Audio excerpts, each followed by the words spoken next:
So, good afternoon everyone. We are the Physics, and we're going to discuss about the editorial cartoon. So, ano nga ba ang editorial? What is editorial cartoon? So, kayo yung history ninyo.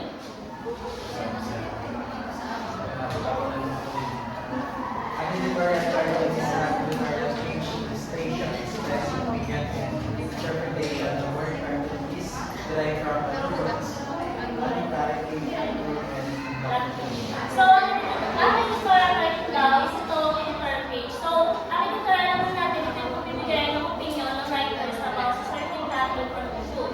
So, ang editorial cartoon ay gumagamit sila ng graphic illustrations to convey the message na gusto nilang expose doon sa kanilang mga readers. So, ang cartoon daw ay mula sa two words which is the caricatures and the lampoon. So, ano nga ba ang caricatures and lampoon? Kaya yung history niya,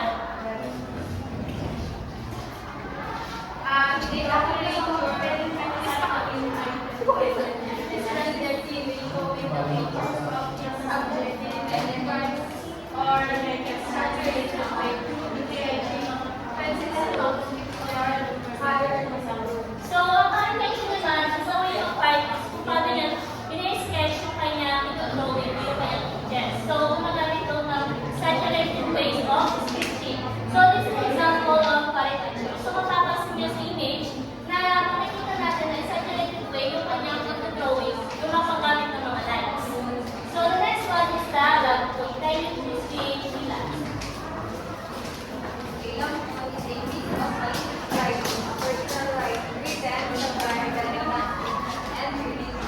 So, ano ba pag sinabi natin malicious writing? Anyone, may idea ba kayo kung ano yung sabihin ng malicious writing? Malicious. So, ang ibig sabihin ng malicious writing, it is intended to harm people, the reputation, disgrace them, or embarrassment, and upset. Well, naman sa satire. Meron ba kayong idea kung ano ibig sabihin ng satire?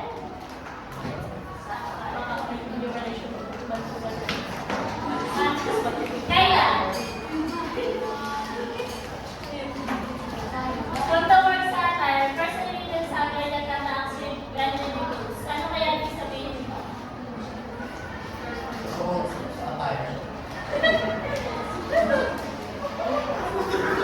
Ang ibig sabihin ng satire is criticizing someone o yung pagbibigay mo ng sarcasm.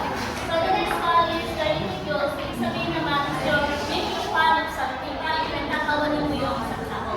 So ibig sabihin ng lampoon, gumagamit sila ng mga ito yung bibigay mo ng negative opinion sa isang. So this is an example of editorial marketing. So from this example ng papansin natin, gumagamit sila ng caricatures, which is yung images, yung saturated way of drawing. So, sino yun? Sino yun? Si Duterte. So, mapapansin nyo, gumagamit tayo sa editorial marketing ng mga symbols to express kung parang convey yung kanilang mga messages. The next one, ano kaya ang gusto i-dramatic ng images na dito sa ulan? Anyone? Rochelle. From these images, ano kaya ang gusto i-convey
na-influence sa mga readers sa pang maganda yung kanilang mga image dun sa kanilang editorial. Yes, tama si Angelo. So, minsan din, isa din sa kaya siya nakaka-influence kasi nagkakaroon ng idea yung mga readers kung ano nga ba yung nangyayari sa ating bansa. For example, sa corruption, sa poverty, gumagamit sila, doon nila, ang ginagawa ng mga writers, instead of writing, gumagamit sila ng mga images. Kasi alam naman natin, most of people, hindi sila mahilig magbasa ng newspaper. So, kaya may editorial marketing also opinion to ng writers about sa current issue or current events na nangyayari sa ating bansa. So, also the editorial marketing may force functions is to entertain. Kaya siya to entertain, why do you think Tara? Tara? Tara, sa tingin mo bakit ang editorial cartoon is to entertain the readers? Ano kaya ang ginagawa ng mga artists? Yes? For me kasi, yun nga, ginamit nila yung cartoons. Ibig sabihin nun is, para nag-aaral sila ng, pag-drawing nila is para maka-entertain and also the opinion and also nandun na din yung mga message about dun sa drawing. Yes.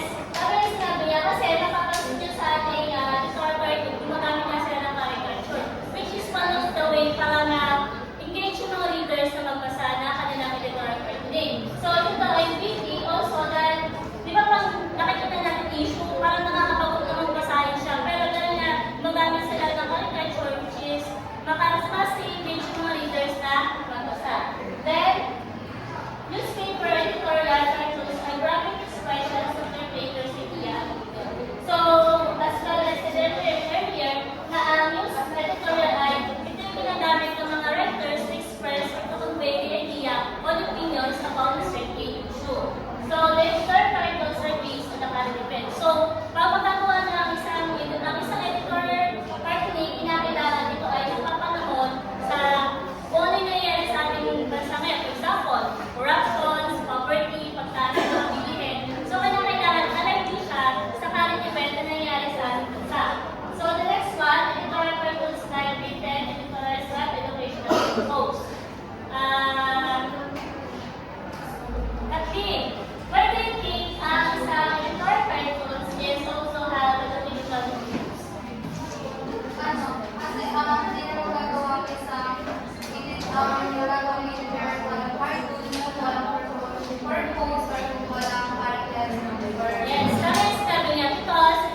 political cartoons kasi para maging aware din yung lahat, not just in the newspaper na halimbawa nasa news lang siya na part. Parang ina-adapt din nila sa political cartoon para din hindi na din siya mas waste ng time para basahin. Yes, kasi meron daw na political cartoons kasi from yung ibig sabihin na kailangan hindi lang isa yung mga mabasa, ibig sabihin lahat. So, minsan, kaya kasi namin ang political cartoon because ang kanyang mga in-post o kanyang mga pinaka-community message mo about political truth. For example, corruptions, poverty, yung mga nangyayari sa ating bansa.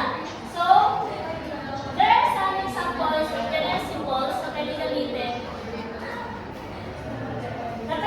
ng isang artist para mag-convey ng kanyang messages. The first one is that the general symbols, pencil, pen, and newspaper. So, mapapansin natin, pag pinakakatahan ng to sa isang newspaper, sa editorial cartooning, ang iyong post daw niya ay freedom of press. Ibig sabihin, we are people na nagpapalayan, may sulat o ano gusto natin sabihin. Then, the next one is God. Ang symbolize ng God ay freedom, peace, and democracy. The next one is example of general symbols is salakot. So, ang salakot is one of the national symbol as a Filipino. So, kung may nakikita tayo ito, ang pinoportray niya ay Filipino o si Juan de la Cruz. The next one is chain. Ano kaya ang ibig sabihin ng symbolize ng meaning ng chain? Chain. Nandito na yung suppression of freedom, maltreatment, and slavery. So, kung makakita kayo ng ganito sa isang editorial cartooning, ang kanyang ginagawa ay yung pagpigil sa kalayaan ng isang tao, hindi pagtatrato ng tama at mga alugin. The next one is, example is, the kamatayan. So, this symbolize death or bad omen. Pag nakakita kayo ng ganitong images sa isang editorial cartoon, ang kanyang pinamagpili message ay kamatayan or bad omen o kamalasan. The next one is, example is, so, ang syringe, pwede daw siyang gamitin ng symbols as pure, death sentence, drugs, and illusion. So, it depends on the artist kung ano yung gusto niya mag-message using the syringe.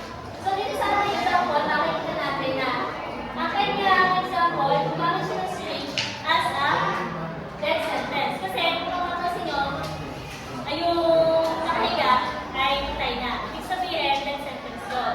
Then, sunod ay crocodile.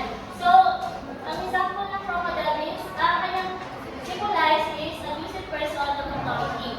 So, kanina, di ba, may pinakita ko about dun sa corruption. So, ito yung one of the ginagamit na symbol para mag-impose o ilabas yung mga negative na ginagawa ng isang tao. For example, sa ating mga government, ginagamit to kasi may mga official o government official na ginagamit yung kapangyarihan nila para masundin yung mga tao. Then, the next one is the example of their symbol is the mallet. It is symbolized justice. So, kung makakita kayo ng ganito sa isang editorial cartooning, ay ang ini-impose ito ay justice. Then the next one is, example is the beggar. So, what do you think is the symbol, anong symbol, anong pinoportray yung beggar as a symbol? Yes, poverty. So, kung makakita kayo ng ganito, may image sa editorial cartooning, ang pinoportray niya also symbolize ay poverty. The next one is this, the blindfolded. Ano kaya yung post ng blindfolded if you see sa editorial cartoon? Kasi may nakalagay dito, blind justice and her seeing the dog. Blind justice. Ibig sabihin, as a people, tayo ay kulang sa katotohanan. Para tayo ay kulang sa katotohanan. Kahit alam natin na ano yung totoo, hindi pa rin natin sinasabi. Yung get out sa blindfolded. Then, sunod ay, example is big waves. Sa big waves naman, kung mapapansin natin, ito yung mga struggle, obstacle na kinakaharap ng isang tao. Then, the next one is mass. Ano kaya ang pinoportray o symbolize ng mass? Tatawa sa likod ng master. Yes, at Terea. Yung parang hindi niya pinapakita kung ano siya. Yes.